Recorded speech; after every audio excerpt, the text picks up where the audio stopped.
फिर एक दिन कद्रू ने 1000 अंडे दिए और विनीता ने केवल 2।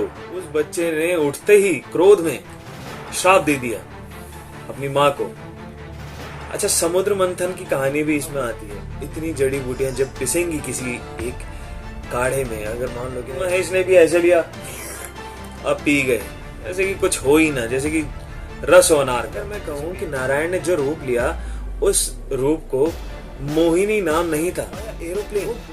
इनके पास विमान है, विमान के अंदर बैठ के जा रहे हैं, समुद्र को देखते हुए जा रहे हैं कि समुद्र कितनी गर्जना करता है, समुद्र के अंदर कैसे कैसी लहरें आती हैं, लहरें से लहरें आपस में। आर्टिफिशियल इंटेलिजेंस से उन्होंने अपनी एक नई लैंग्वेज बना ली जिसमें बात करने लगे, तो इंसानों को डर लग गया, एक्सपेरिमेंट बंद कर दिया।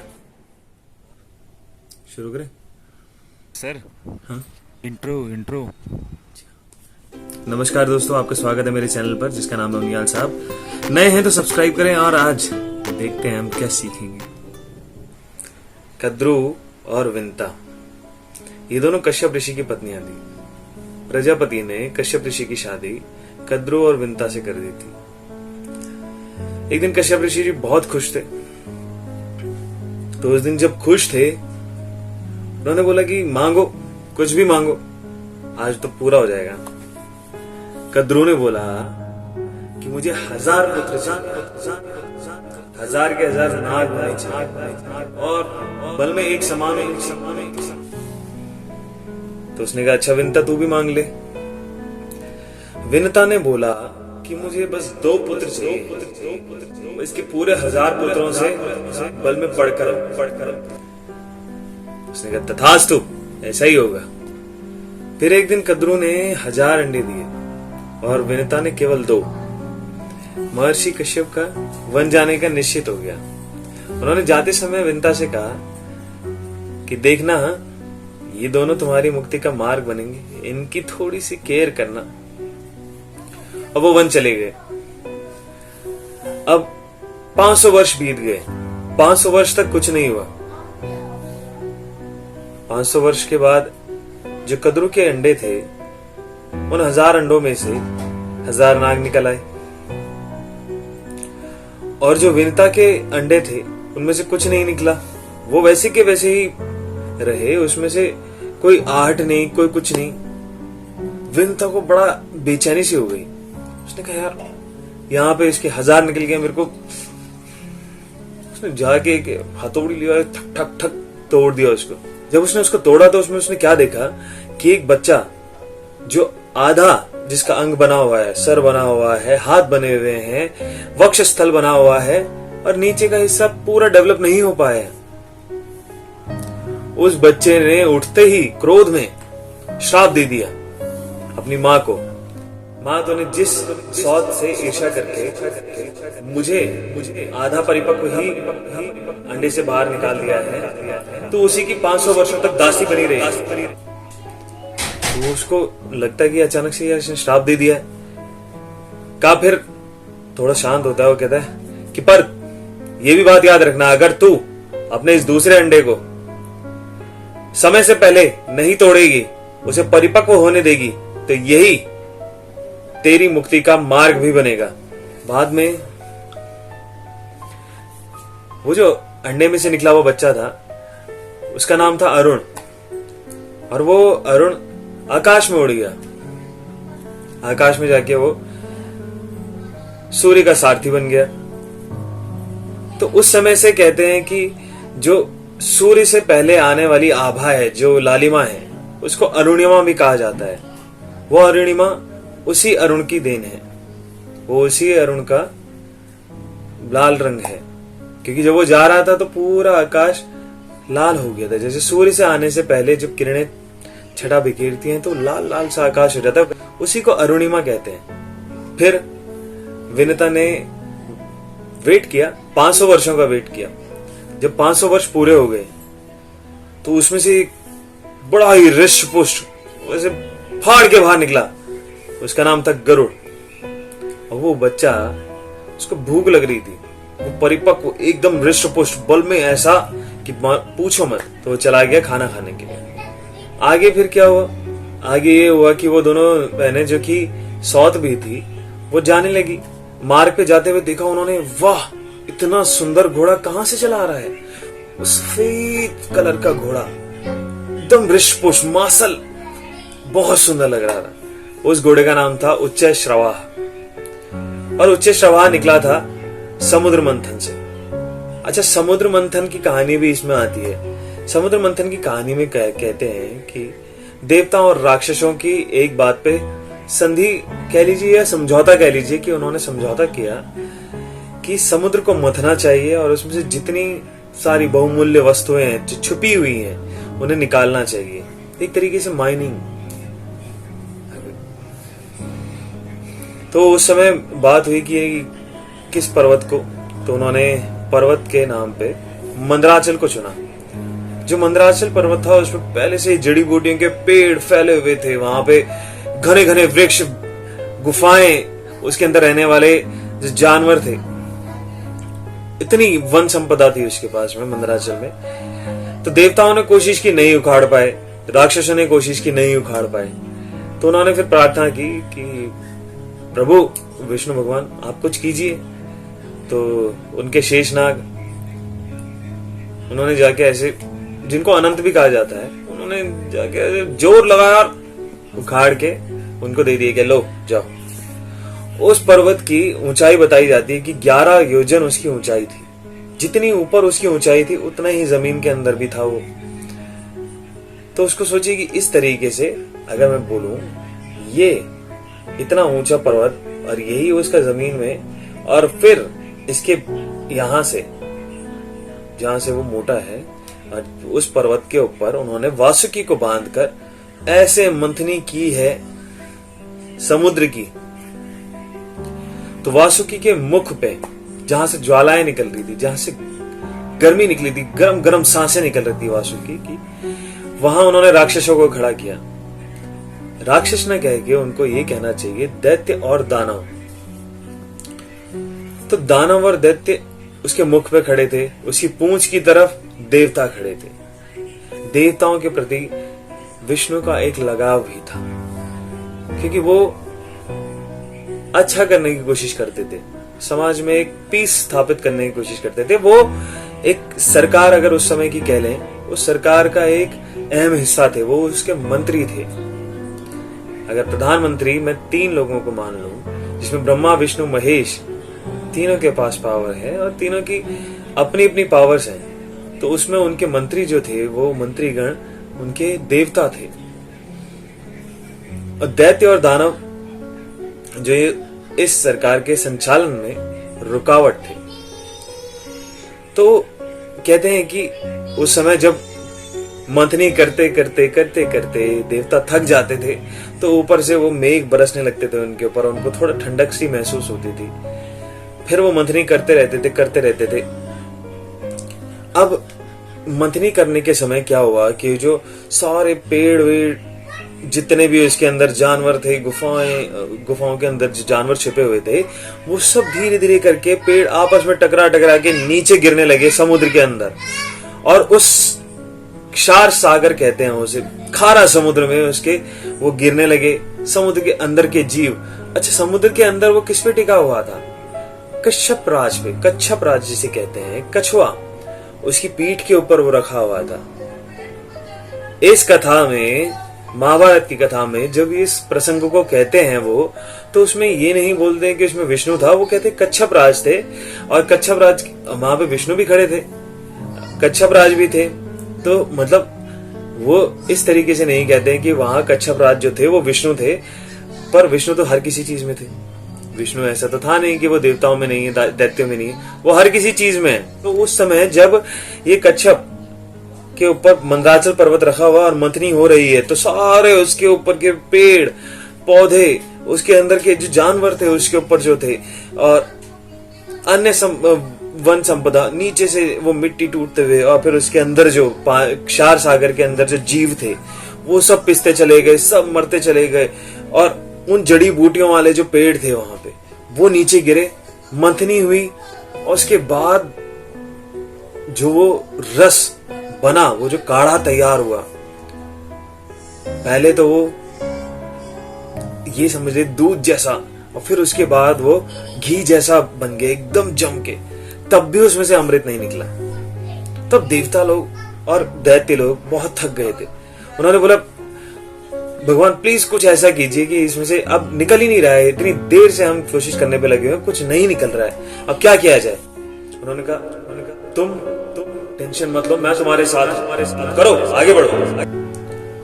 पर इतनी सी बात सुननी थी, उनके अंदर अचानक से उत्साह आ गया, उसके अंदर अचानक से बल आ गया। फिर दोबारा वो चालू हो गए, कहते करते रहे करते रहे करते रहे करते रहे।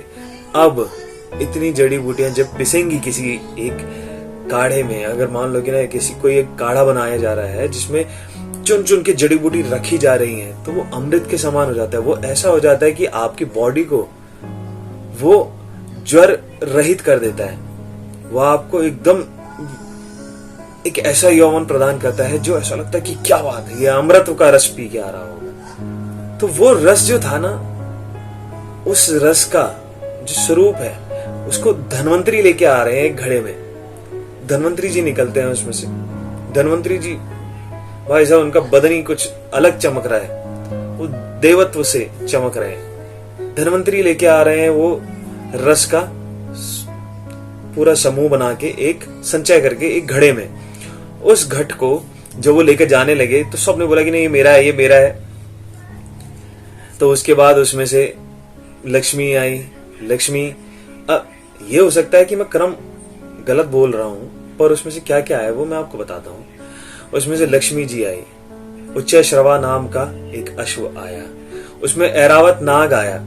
पहले मुझे लगता था, या मैं अभी भी गलत हो सकता हूं, पर मैं आपको ये बताता हूं कि मुझे लगता था कि ऐरावत हाथी है जो इंद्र ने ले लिया था, और हो सकता है कि इंद्र के पास ऐरावत नाम का हाथी भी हो। पर इस प्रसंग में मैंने पढ़ा कि ऐरावत नाम का जो नाग था उसको इंद्र ने अपने पास ले लिया। अच्छा, लक्ष्मी को सागर की पुत्री भी कहा जाता है। वो इसीलिए कहा जाता है क्योंकि वो समुद्र मंथन के दौरान निकली थी। उसमें से बाद में विष भी निकलता है। अब उस विष का नाम बाद में, यानी समय दर समय बदलता चला गया। किसी ने उसे हलाहल कहा, कालकूट कहा। इसमें ऐसा कुछ नहीं कहा गया, इसमें सिर्फ कहा गया कि विष जब निकला तो पूरे त्रिलोकी में हाहाकार सा मच गया। हाहाकार मचने का मतलब था कि सब उसकी सिर्फ खुशबू से ही बेहोश से हुए जा रहे थे। तो ब्रह्मा जी गए, ब्रह्मा जी ने बोला कि महेश चलिए, आपकी जरूरत आन पड़ी है, आप ही ऐसे कर सकते हैं, ये विष और कोई नहीं कर सकता, और कोई पचा भी नहीं सकता है, तो आप चलिए। महेश ने भी ऐसे लिया, अब पी गए, ऐसे कि कुछ हो ही ना, जैसे कि रस हो अनार का, ऐसे पी गए। यहां पे रोक लिया, नीला हो गया जब, तो नीलकंठ कह दिया उनको। अब वहां पे जब बात हुई कि ये जो अमृत है उस पर लड़ाई होने लगी। अब अमृत को भी बांटना है जी। अमृत को इस तरीके से बांटना है कि वो देवताओं के पास आए और दैत्यों और दानवों के पास ना जाए। दैत्य और दानव अलग अलग मान सकते हैं आप, पर वो एक ही बिरादरी के हुए। इवन राक्षस भी एक ही बिरादरी के हुए। और राक्षसों को भी बनाया किस लिए गया था? रक्षा के तौर पे, रक्षक। बाद में बात करेंगे इसके बारे में। तो उस समय नारायण ने जो रूप लिया, अगर मैं कहूं कि नारायण ने जो रूप लिया, उस रूप को मोहिनी नाम नहीं था। वो मोहिनी रूप क्या था कि आप उसको देखते ही मोहित हो रहे हैं। वो शब्द सूचक है कि वो उस रूप में इतने सुंदर लग रहे थे, या ऐसे लग रहे थे कि उस रूप से सब लोग मोहित हुए जा रहे थे। तो इसलिए उसको एक शब्द सूचक दे दिया, ऐसा दे दिया शब्द जिससे वो पता चल पाए, पर उसका नाम मोहिनी नहीं था। वो ऐसे मोहक रूप में, जिसको कहते हैं कि वो ऐसे मोहिनी रूप में आए कि सब लोग अचानक से सम्मोहन में पड़ गए। सब उसके पीछे देखने लगे कि नहीं यार कहाँ जा रही है ये सुंदरी। और उसी के पास में वो कलश था। और वो कलश से जब बांटने लगी तो वो देवताओं को ही पिलाया जाए, और दैत्यों और दानवों का उनकी बारी नहीं आ रही थी। तो राहु ने देख लिया ये चीज। तो राहु ने क्या किया, राहु गया चुपके से, वो देवता बन गया, और देवता बन के वो लाइन में खड़ा हो गया। अब सूर्य और चंद्रमा ने, अच्छा इस समुद्र मंथन में चंद्रमा भी निकले थे। इस समुद्र मंथन में चंद्रमा का भी उदय हुआ था, और चंद्रमा भी इसलिए सागर के पुत्र हुए और लक्ष्मी के भाई हुए। तो जो चंद्रमा थे और सूर्य थे, उन्होंने आपत्ति जताई, उन्होंने कहा कि ये तो राहु है और ये दैत्य है। वे प्रभु इसने पी लिया है देखो। तो प्रभु ने अचानक सुदर्शन चक्र निकाल के खड़ाक से उसकी गर्दन काट दी। राहु को बड़ा गुस्सा आया। इसीलिए राहु सूर्य और चंद्रमा के पीछे पड़ा रहता है। जब सूर्य ग्रहण आएगा तो सूर्य को ग्रस लेगा, जब चंद्र ग्रहण आएगा तो चंद्रमा को ग्रस लेगा। तो हुआ कहते हैं कि कितनी मतलब ये हम कह सकते हैं कि ये बिल्कुल मिथ्या है। ये क्यों कह रहे हैं? क्योंकि हम उस लेवल पे नहीं पहुंचे हैं जहां पे हम ऐसे एग्जाम्पल्स क्रिएट कर पाए। तो साइंस भी उस चीज को देखने की कोशिश कर रही है कि अच्छा ऐसा कुछ हो सकता है क्या। एक एक्सपेरिमेंट हुआ था जिसमें दो रोबोट्स का आपस में बात करवा रहे थे। अब बात करते करते उन्होंने क्या अपनी एक नई लैंग्वेज बना ली। आर्टिफिशियल इंटेलिजेंस से उन्होंने अपनी एक नई लैंग्वेज बना ली जिसमें बात करने लगे। तो इंसानों को डर लग गया, एक्सपेरिमेंट बंद कर दिया। आप कहते हैं कि कुछ नहीं हो सकता। साइंस के खुद के नियम जब जो साइंस में जो हम बनाते हैं ना, वो चीजें जब उनके हमारे नियम तोड़ देती है तो हम सोचते हैं कि नहीं यार ऐसा तो हो ही नहीं सकता था, ऐसे कैसे हो गया। तो चमत्कार नाम का कोई शब्द नहीं है साइंस में। साइंस हर चीज का लॉजिक देना चाहता है, पर जिस चीज का उसके पास लॉजिक नहीं है वो उस चीज को मिथ कह देता है, या फिर वो कैसे प्रूव करे।